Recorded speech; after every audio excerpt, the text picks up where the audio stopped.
In the summer of 1988, amid the dusty fields of Punjab and the sweltering corridors of New Delhi, a quiet deal was signed, one that would reshape the agricultural landscape of India and ripple across the lives of millions.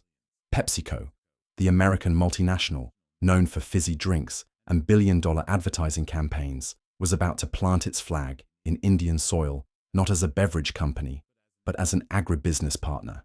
The promise was irresistible: modern technology, global markets, and prosperity for farmers.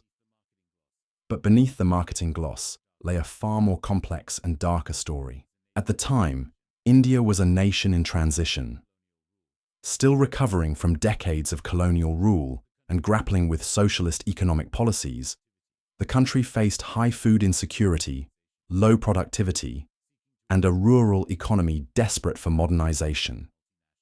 The government, seeking to attract foreign investment, opened a narrow door to multinationals. PepsiCo, sensing opportunity, stepped through with a strategy unlike any it had deployed elsewhere in the world.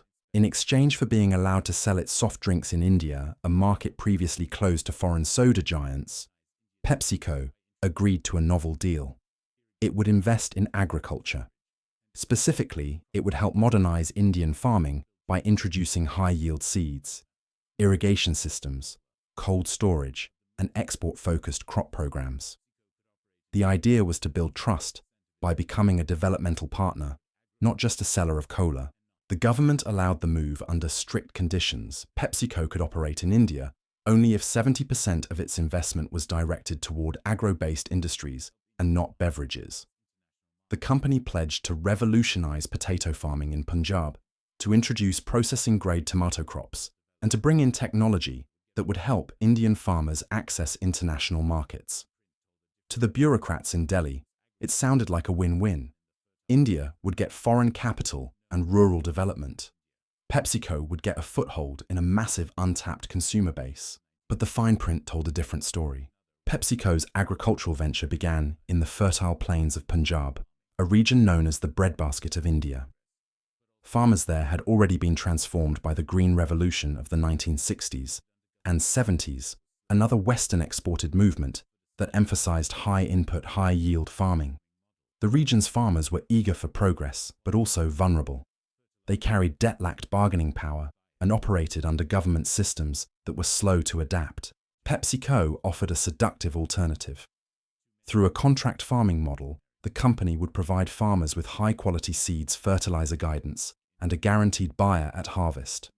No middlemen, no market risk, just cultivation, delivery, and payment. To many, it seemed revolutionary. For the first time, a global corporation was taking an active stake in India's rural economy, not merely extracting resources, but shaping production itself. But the truth was more complicated. The company's preferred crops, like the FL 2027 processing potato, were not native to India. These genetically distinct varieties required precise climate conditions, irrigation techniques, and fertilizer use. Farmers who accepted PepsiCo's contracts were required to use only company-approved seeds. They were given training, but often only in the narrow confines of growing for Pepsi's specifications. Crop rotation, biodiversity, and traditional knowledge were left behind. And because these seeds were protected by intellectual property rights, farmers could not save or reuse them. Each planting season required repurchasing, locking them into a dependency cycle. At first, the profits looked promising. Farmers who followed PepsiCo's guidance earned more per acre than from traditional crops like wheat or rice. The contracts were clear, the payments timely. PepsiCo even built a modern food processing plant in Chano, Punjab, a glittering symbol of progress capable of handling thousands of tons of produce. Government officials lauded the experiment. Media headlines praised the Pepsi model. But it didn't last. As global commodity prices fluctuated and local conditions changed, the cracks in the model began to show. Farmers who suffered crop failures due to disease, poor weather, or mismatched soil found that PepsiCo offered little recourse. Contracts contained vague clauses about quality standards. If the produce didn't meet the company's benchmarks, it was rejected, and the company was the sole arbiter of those benchmarks. When crops were rejected, farmers were left with mountains of unsellable potatoes or tomatoes often cultivated using loans. Unlike staple food crops that could be sold locally or consumed at home, Pepsi's varieties were bred solely for processing useless in local markets. Farmers incurred debt, interest mounted, and many found themselves unable to escape the financial trap. The contract model also excluded vast numbers of smallholder farmers, those with less than 2 hectares of land who couldn't afford the risks or the inputs. As PepsiCo's influence grew, local markets shifted. Middlemen lost power, traditional crop cycles were disrupted, and water-intensive farming methods encouraged by Pepsi's requirements exacerbated environmental stress. By the late 1990s, discontent was growing. Some farmers publicly tore up their contracts, others returned to conventional crops, but the damage had already been done. A model that was sold as empowerment had created a new kind of dependency, one based not on feudal landlords or corrupt market brokers, but on a multinational giant with global leverage and no local accountability. PepsiCo, meanwhile, had already expanded. Its beverage business exploded across India, with brands like Pepsi Mirinda and Mountain Dew dominating television screens, cricket matches, and billboards. The agricultural arm, once central to its pitch, faded into the background. But the systems it put in place, the seeds, the contracts, the factory-centric model, remained, and they were adopted by others. Coca-Cola entered the agricultural space with its own bottling and sourcing operations. Nestlé expanded its dairy networks. Monsanto deepened its seed business. The multinational playbook once pioneered by PepsiCo in Punjab became the template for corporate agriculture in India. But beneath the surface a storm was building. In the villages of Maharashtra, Andhra Pradesh, and Karnataka, farmers faced increasing debt, crop failure, and shrinking autonomy. In one town after another, the headlines began to blur. Farmer commits suicide after crop failure. Farmer drinks pesticide over debt. Families left landless. Communities shattered. And while the causes were complex, a common thread ran through many of them. Contract farming, corporate dependency, and the promise of prosperity turned into a cycle of despair. In the heart of Gujarat, in the town of Sabarkantha, a small group of farmers gathered around a seed. Not just any seed, but a specific variety of potato, one that looked ordinary, unremarkable to the untrained eye, yet at the center of a legal storm that would stretch from village fields to corporate boardrooms. It was the FL 2027, a high-starch potato engineered specifically for PepsiCo's Lay's potato chips. And in 2019, the company took an unprecedented step. It sued 4 small farmers for violating its intellectual property rights, their crime growing a potato. To the farmers, the accusation felt absurd. They weren't pirates. They weren't biotech thieves. They were growing potatoes the way their families had done for generations. But to PepsiCo, the issue was clear. These potatoes were theirs, legally registered, under India's Protection of Plant Varieties and Farmers' Rights Act, PPVFR Act. And anyone growing them without a license was in breach of that protection. The lawsuits demanded millions in damages. The farmers were shocked. They claimed they had no idea the seed was proprietary. They had purchased it in good faith through local dealers who themselves may not have known or didn't care. But PepsiCo's message was unmistakable: control over seeds meant control over farming. And in the new India, farming was no longer just tradition, it was intellectual property. The backlash was immediate and intense. Farmer unions, legal scholars, and politicians accused PepsiCo of corporate bullying. The lawsuits, they argued, weren't just about enforcing rights. They were meant to send a message: don't touch what belongs to us. After weeks of protests and media outcry, PepsiCo quietly withdrew the suits. But the damage was done. The fear had taken root. At the center of this conflict was a deeper question: who owns life? For centuries, Indian farmers had saved, shared, and re-sowed seeds as part of their ancestral practice. The seed was not a commodity, it was a birthright. But as multinational corporations entered the market, the seed became proprietary, privatized, and policed. Under global trade agreements like TRIPS, trade-related aspects of intellectual property rights, India was pressured to allow patents and plant variety protections that aligned with Western frameworks. The result: farmers could now be sued for growing crops they had once freely shared. PepsiCo was not alone in this strategy. Monsanto, later acquired by Bayer, had long used similar tactics to dominate the cottonseed market in India. Biotech firms filed hundreds of lawsuits against farmers. Some demanded damages, others forced settlements that left entire communities in debt. In many cases, the legal complexities were overwhelming. Illiterate or semi-literate farmers found themselves in courtrooms facing legal teams paid by billion-dollar corporations. The imbalance of power was stark. PepsiCo's entry into India's seed market had initially been couched in development language. The company claimed it was improving agricultural productivity, introducing scientific advancements, and offering guaranteed markets. But the lawsuits revealed a more aggressive undercurrent, one that prioritized proprietary control over partnership. Meanwhile, the larger corporate strategy continued. PepsiCo expanded its cold storage chains and food processing plants, creating a logistical ecosystem that favored contract farmers using their seeds and adhering to their standards. These networks offered efficiency, but they also locked out farmers who couldn't comply. Smallholders without access to irrigation, transportation, or training were sidelined. And as PepsiCo's operations scaled up, traditional crop diversity shrank. In regions like Punjab and Haryana, where Pepsi's contract farming models were most entrenched, biodiversity collapsed. Once diverse farms now focused on monocultures, rows and rows of potatoes, tomatoes and chili peppers, designed for processing, not nutrition. The land grew tired.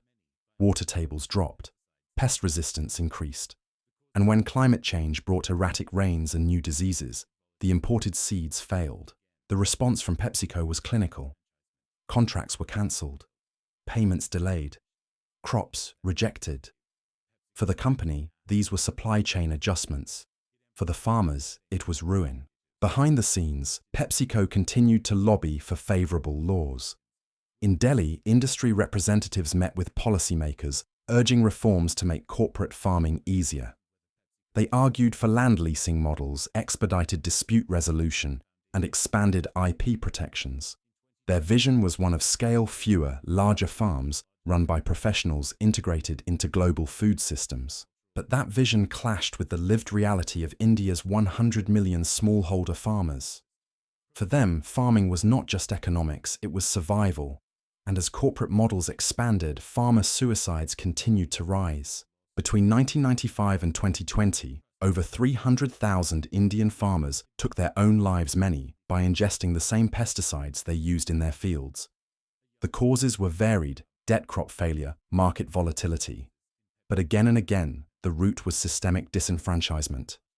Contracts that failed, promises that vanished, seeds that couldn't be saved. PepsiCo, when asked, expressed sympathy. It emphasized its sustainability initiatives. It highlighted its CSR programs, tree planting, school donations, women's empowerment. It pointed to community partnerships. But critics were unmoved. The question wasn't whether PepsiCo did some good. The question was whether its entire model was built on a foundation that harmed those with the least power. In 2021, as India's farmers launched one of the largest protests in human history, mobilizing against 3 agricultural reform laws that would open the door to deeper corporate influence, PepsiCo's name resurfaced. Protesters carried signs reading, "Corporate farming, hat death." Speeches condemned contract models. Social media revived the potato lawsuits. The message was clear: trust had been broken, and memories were long. It began with a whisper: an elderly farmer in Maharashtra refusing to sign a new contract, a young activist in Punjab printing leaflets exposing the hidden clauses in PepsiCo's seed agreements, a village panchayat in Gujarat passing a resolution banning the company's agents from entering local farmland, scattered, quiet, seemingly insignificant. But those whispers grew louder. By the time PepsiCo filed its now infamous lawsuits against Indian farmers in 2019, resistance had already been brewing for years, and that year it caught fire. Protests erupted across Gujarat. Activist groups held emergency meetings. Farmers' unions, some of the oldest in India, mobilized quickly. Within days, roads were blocked, courtrooms filled with supporters, and news anchors began to ask a dangerous question on live television. Why is a multinational food and beverage giant suing Indian farmers for growing potatoes? The absurdity of it was hard to ignore. The lawsuits asked for millions in damages from small-scale cultivators, whose only real mistake was growing the wrong variety of potato, something they may not have even known was illegal. To PepsiCo, it was a matter of intellectual property. To the farmers, it was an act of war. Leading the charge were groups like the Bharatiya Kisan Union (BKU) and the Alliance for Sustainable and Holistic Agriculture (ASHA), which began compiling dossiers, organizing press conferences, and threatening economic boycotts. The language turned fiery. PepsiCo wants to criminalize farming, one union leader declared at a rally in Ahmedabad. They want to turn our seeds into their weapons. The tension forced political parties to respond. Politicians from across the spectrum, BJP, Congress, AAP, condemned the lawsuits. Local officials pressured PepsiCo behind closed doors. International human rights groups issued statements warning of precedent. If PepsiCo succeeded, other companies could follow. Within weeks, faced with growing unrest, PepsiCo retreated, dropping all charges. But the victory was more symbolic than structural. The lawsuits were withdrawn, but the contracts remained, the seeds remained, the system remained. And so the resistance evolved. Farmers, with the help of civil society groups, began organizing seed sovereignty campaigns, training villagers on their rights under the Protection of Plant Varieties and Farmers' Rights Act (PPVFR). Workshops were held to educate farmers about contract farming laws, IP clauses, and what to do when faced with corporate intimidation. In states like Tamil Nadu and Karnataka, legal clinics were formed to defend rural families from corporate litigation. The slogan was clear and urgent: no farmer should ever stand alone. Technology became an unlikely ally. WhatsApp groups were created to quickly share updates about legal changes, protests, or contract abuses. YouTube videos in regional languages explained how farmers could push back. Activists used social media to shame companies, upload rejected crop footage, and even document police harassment tied to corporate land acquisitions. At the same time, a wave of investigative journalism began peeling back layers of corporate influence. Reporters uncovered how PepsiCo and other food giants had lobbied to weaken land ceiling laws, how they had funded agricultural extension programs that quietly promoted company-aligned seed varieties, how they had infiltrated rural development NGOs with donations that blurred the line between philanthropy and propaganda. The image of PepsiCo as a benevolent development partner was fading. Then came 2020, when the Indian government introduced 3 new agricultural reform laws aimed at deregulating the sector. Protests erupted across the country.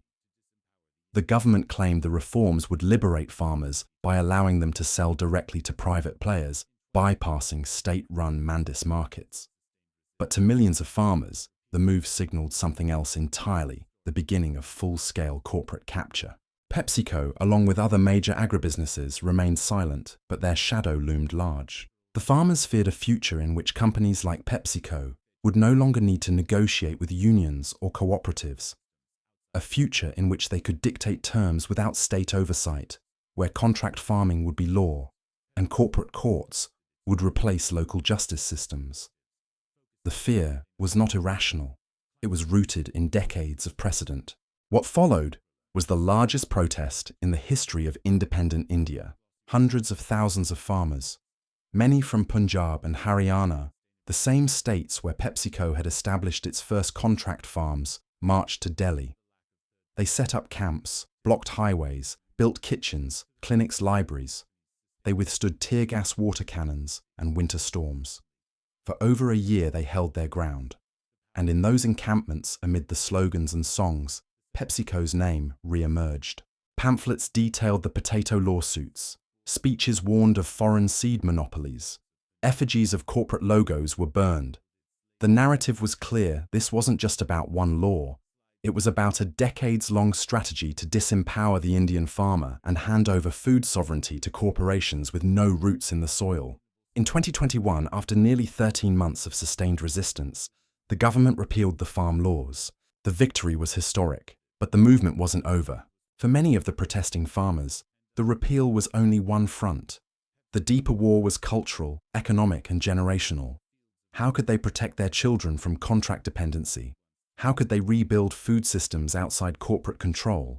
How could they expose what had already been lost? In the shadow of these questions, PepsiCo quietly adjusted its strategy. It rebranded its initiatives focusing on sustainable agriculture, climate resilience, and women-led farming. It offered microloans. It launched water stewardship programs. It released glossy reports touting impact metrics. It pledged to source 100% sustainably grown potatoes by 2030. But activists remained skeptical.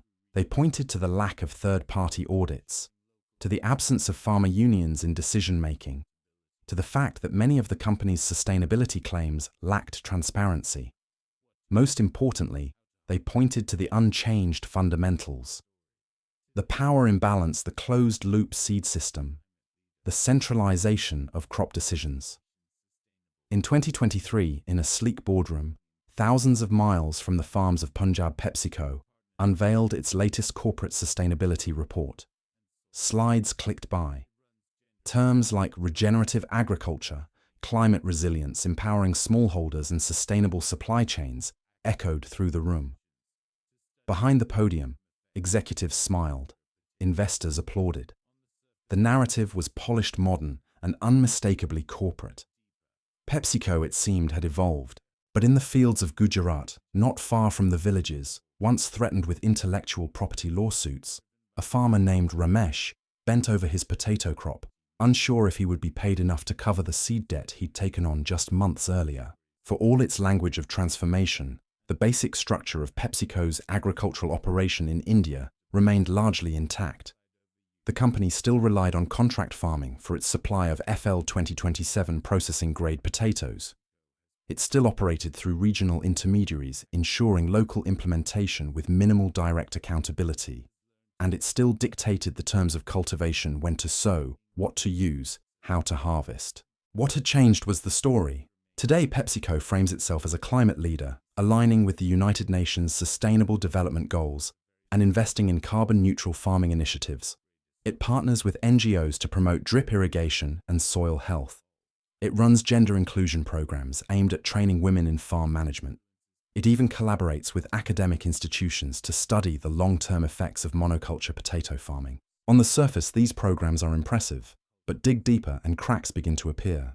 Most of the initiatives are tightly controlled, limited in scope, and driven by corporate KPIs rather than community needs.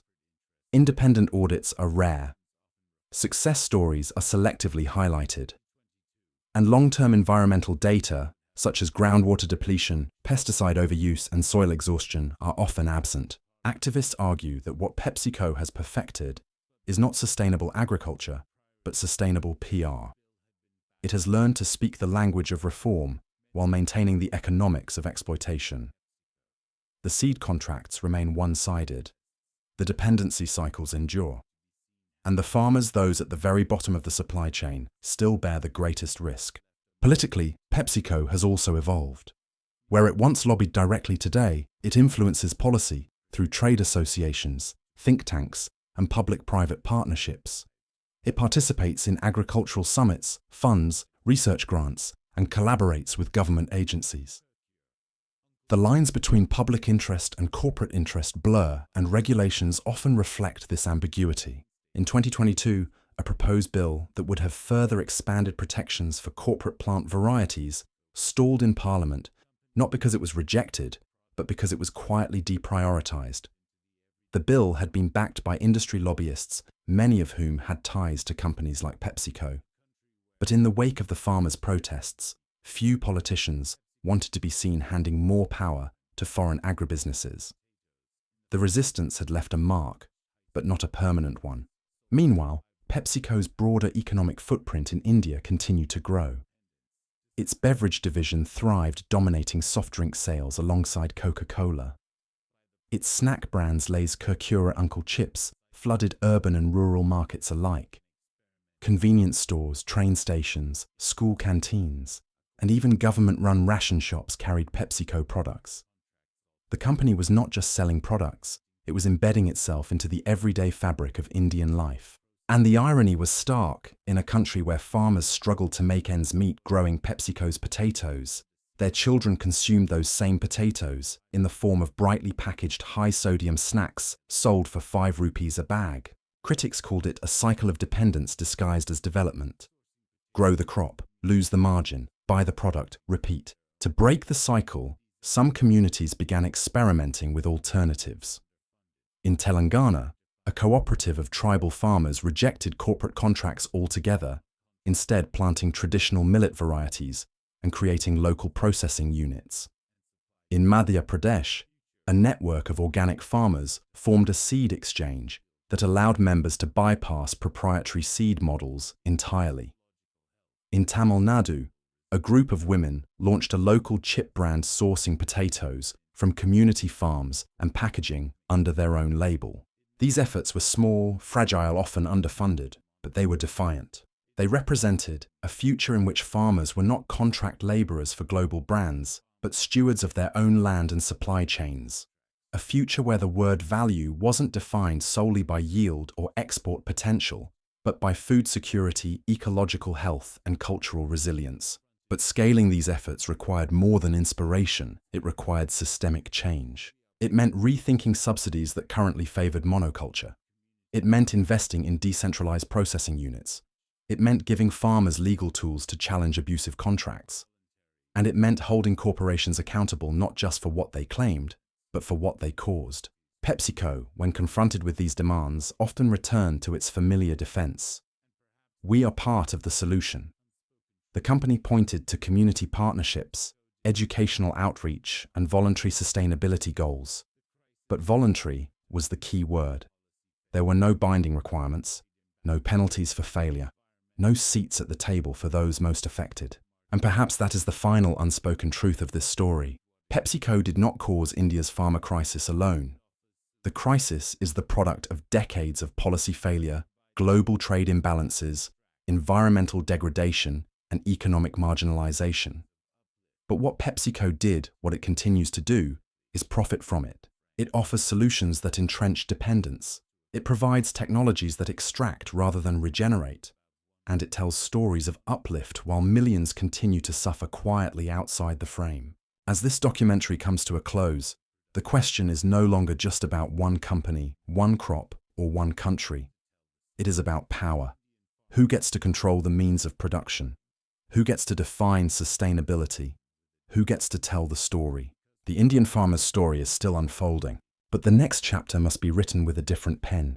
Because when seeds become corporate property, when contracts replace tradition, and when farmers are treated as links in a supply chain rather than keepers of a culture, we lose more than just livelihoods. We lose food sovereignty. We lose trust.